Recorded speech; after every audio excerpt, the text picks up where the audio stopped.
I personally love anything in dealing with the mob. I love the Godfather trilogy. Well, I like the first two movies a lot. The third one is suspect at best, hampered by terrible acting by somebody's part, as well as Michael Corleone just simply isn't the same Michael Corleone from the first two movies. But that's a whole other discussion there. I love Goodfellas, of course, Casino. I love The Sopranos. And I'm just a big fan. And every year I try to watch those movies there. And every couple of years I go back and watch Sopranos. So love organized crime, anything. And so this video here is going to be about a great toolkit that I've come across called Wiseguys. There it is. It's for Savage Worlds. And it's made by Just Insert Imagination. And, I know I talked about this with Operation White Box. But for me, Wiseguys is something where you've got almost everything you need to do a great campaign with organized crime, with the mob, with a whole bunch of different factions. And we're going to go through it here. So let's take a look and see what is inside the book and how it looks. I personally think that the layout is fantastic. I love the just the way that each page looks, the art that's around each page. I love the poker chips, and of course the poker chips are going to play great with Savage Worlds. So you're already in that whole Las Vegas poker style motif whenever you play this game. And let's talk about here the reference materials, inspiration. And it's going to have some great movies on here, great TV series, books, everything else. It's got Casino, it's got Donnie Brasco, it's got Goodfellas. It's got Pulp Fiction, of course, Reservoir Dogs. It doesn't have The Godfather, which I understand that most of that trilogy is set, in kind of an older time period. Because this toolkit here, this book, kind of sets you up for the around the 90s, okay, the mid 90s, and but like Casino and Goodfellas, Goodfellas ends pretty much in 1980. I don't know exactly the rationale behind not putting Goodfellas in there, but it's almost as if it's a given, so I kind of understand that. But then the TV series, it doesn't have The Sopranos, which would have been straight right in the 90s, early 2000s, stuff like that. So that's actually probably the best, in my opinion, of the TV series to have, but strangely it's not in there. But it's okay. There's obviously some sort of rationale behind it, and I guess that would be just that it's a given. Like, maybe they're trying to show you some stuff that you don't know.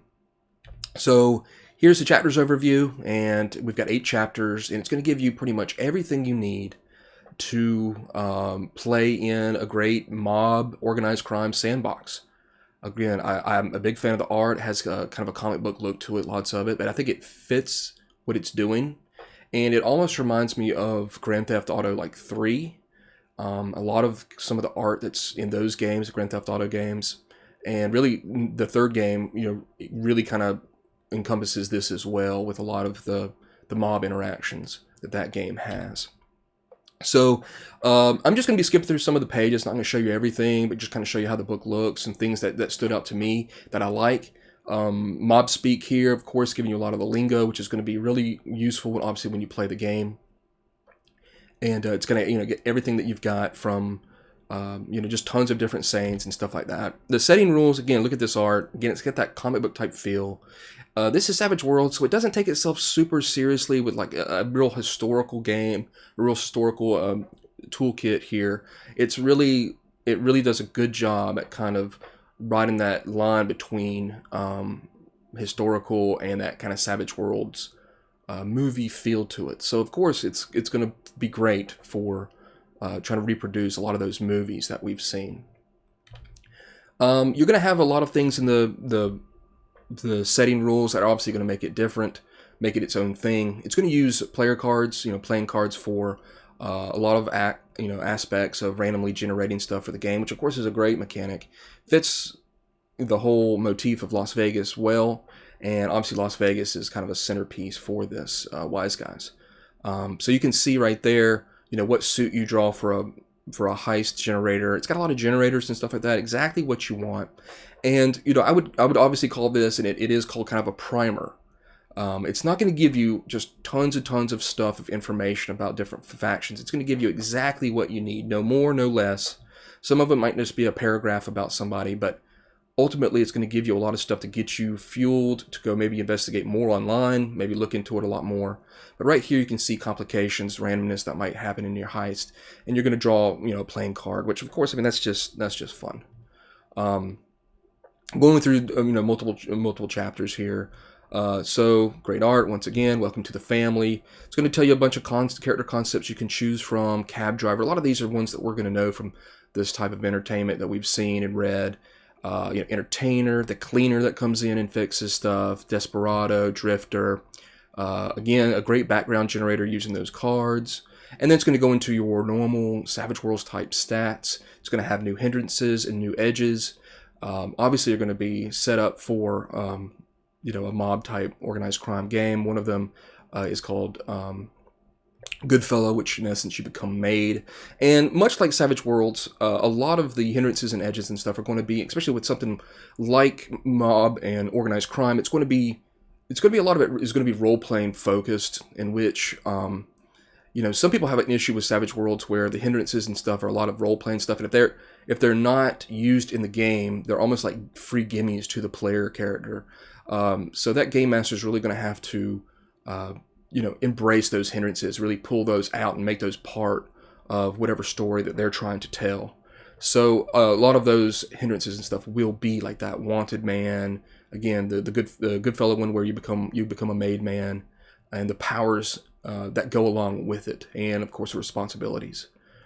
Tools of the trade, again, love the art. I love the way it looks. It just is a great looking book when you look through it. They really nailed it, I think, in that aspect. It's just going to have a lot of your normal, modifications to cars, different cars, vehicles, guns, different ways to kill people. A pretty standard section that you would expect, and it's been done quite well.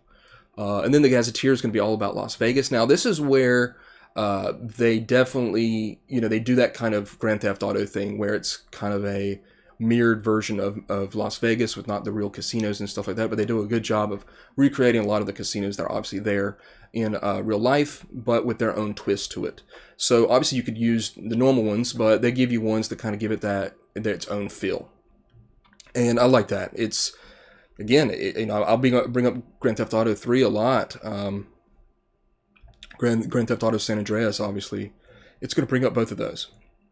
And of course, you could always play this in other time periods. Some of the people might not be there, or some stuff might be different, but you're going to have to look, do some searching, look and see, what was going on with organized crime during different time periods.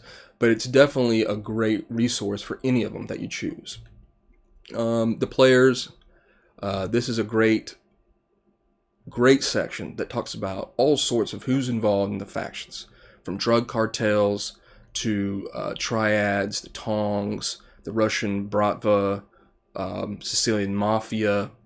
They kind of direct you towards the La Cosa Nostra, kind of the Italian Mafia, and it wants you to be a lot of street level, which of course I enjoy street level stuff when it comes to mob. I don't enjoy street level stuff when it comes to pretty much almost anything else other than maybe fantasy. But like superheroes, I want to have a big super character. I don't want to have somebody that's just kind of strong. So I do enjoy this kind of Donnie Brasco, Goodfellas type level, working your way up that they kind of set up. But again, this is a primer, and you can do anything with it. So there's a long section of, obviously this was a Kickstarted, I believe it was Kickstarter product, and there's a bunch of backers' faces here with different NPCs that you can use, and that's fun. Obviously you can tell that those are backers, the art, and it fits well with the rest of it. And they've given them some suggested stat blocks and perks for using them, and there's a long list of them. So obviously it got a lot of support, and the NPCs show that. Then a great section about how to run the game. Mobtail generator, I love this thing. This was great. How to do scenes. There's a bunch of stuff about just really how to run the game. And, this is going to be, I think, a different game for a lot of people that maybe they haven't played something like mob or organized crime. And one thing I like about that whole genre is the fact that with just a couple sentences, you're going to be able to tell a story that people are going to understand what's happened. If this guy ratted on this guy, he went to jail, he served time, he didn't rat these guys out, he's a made man. A lot of these things you can just say and people already understand what it is from our love of this type of entertainment. And again, this is, once again, throughout history, it's people that have decided to go against the law, take matters into their own hand, be criminals pretty much, and use weapons and power to achieve those ends.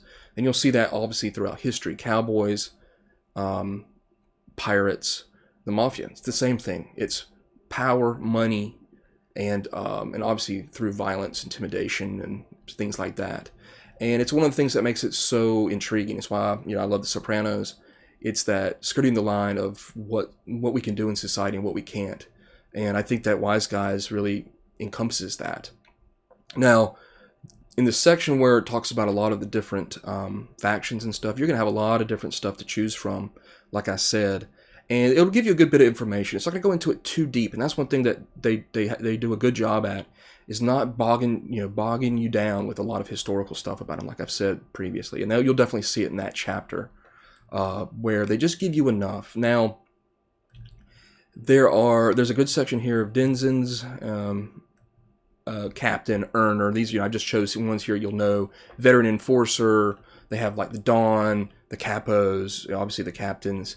And it's going to give you their normal stats and stuff, and you can just plug those in a bunch. So there's a good bit of those to help you flesh out your game. So there is 2 adventures in it. The first adventure, I would have liked for there to be a real deep mafia, Italian, maybe Sicilian mafia, La Cosa Nostra adventure, really deep into those people. It doesn't really do that. It does something a little bit different. So it plays its hand a little bit easy, but it seems pretty good. Now, the second adventure kind of goes a little bit wacky. It goes a little bit weird.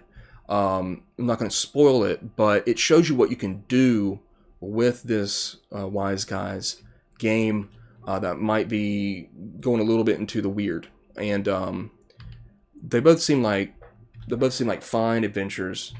There's not a whole bunch of maps and stuff like that laid out, and this is going to be something that you can go and just get blueprints for places.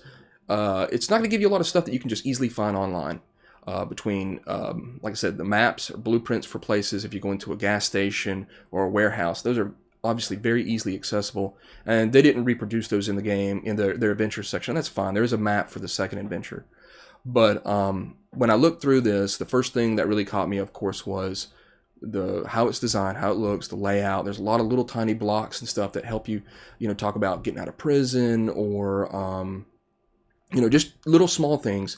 It's got a good index in the back to reference those little blocks. So at first I was like, how am I going to know that this little block here, which didn't really have anything to do with the page it's on, but luckily the index references those blocks with those kind of peculiar little things about running the game. So I think if you're going to run this game, I see myself running obviously very street level, trying to go up in the ranks. Your players are going to have, I think, fun characters, because you're going to be able to, and there's tons of tables in the back to help generate your character, generate different factions, gangs and stuff like that, their names, and kind of the maybe a weird thing that the gang has. But when making your character, you're going to be able to come up with, I think, some pretty unique characters that you'll enjoy role-playing. This is primarily, I think, going to be a role-playing type game, the toolkit. Obviously, you're going to have shootouts and stuff like that, and that's going to be fun. And the Savage Worlds game just lends itself perfectly to something like this, between its kind of fast motion, fast play, easy to get into, and the edges and the hindrances obviously are going to help, make those characters kind of come alive. So ultimately, I think it's great. Looks great. I don't see what else you could have. The only thing you could have is one way or the other. You can either have a campaign setting or a tool set that is just completely wacky with its own stuff. It makes up its own factions and stuff like that. And there's not really a connection that maybe you can gravitate towards. Or it goes completely historical, where it becomes stale and it just becomes kind of by the numbers. But it's got drug cartels. You can do Breaking Bad. You can do all sorts of stuff in it. So it keeps it in stuff that as well as it does have historical stuff in there. It does have the real factions, but it doesn't blow it up with a bunch of dates and stuff like that. It doesn't try to bog you down with that. You can easily go and look at those things online and learn more about them. So ultimately, I think it's good. I had a fun time reading it. and it made me want to watch those movies again, of course. But I highly recommend, checking out a lot of the inspirational stuff they have listed there if you haven't seen those movies. And one that I'd throw in there is The Last Dawn, which was a Mario Puzo book that they made into a miniseries on USA. And I think it was USA, and it was really good as well. Very Godfather type of movie that they made. So yeah, there it is, Wiseguys. Let me throw it up there again. Love the art, love the cover here. Again, kind of 90s with a 70s retro feel to it.